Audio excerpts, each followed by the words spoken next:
Ramisa issue, হামে শিশু মৃত্যু কিংবা দেশের গুরুত্বপূর্ণ সংকট সবকিছু থেকে জনগণের দৃষ্টি সরাতেই এখন নতুন নতুন নাটক সাজানো হচ্ছে।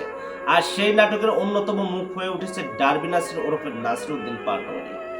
যখন মানুষ বিচার চায়, যখন মানুষ নিরাপত্তা চায়, যখন ধর্ষণ আর হত্যার বিরুদ্ধে সোচ্চার হওয়ার কথা, তখন কিছু লোক ইচ্ছাকৃতভাবে ফোকাস ঘুরিয়ে দেয় অন্যদিকে।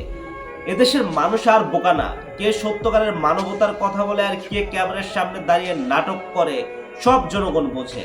রামিসার রক্তের বিচার চাইলে সেটা রাজনীতি না, শিশু মৃত্যুর দায় নিয়ে প্রশ্ন তুললে সেটা ষড়যন্ত্র না, বরং এটাই নাগরিকের অধিকার। কিন্তু দুঃখজনকভাবে এখন এমন এক সময় চলছে যেখানে কিছু ইউটিউব বুদ্ধিজীবী আর ফেসবুক বিপ্লবী মানুষের আবেগ ব্যবহার করে নিজেদের পরিচিতি বাড়াতেই ব্যস্ত।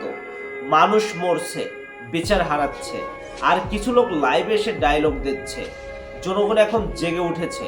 মিথ্যা আবেগ, রাজনৈতিক নাটক আর উদ্দেশ্য প্রণোদিত ফোকাস শিফট দিয়ে আর বেশি দিন সত্য চাপা রাখা যাবে না। ধন্যবাদ সবাইকে।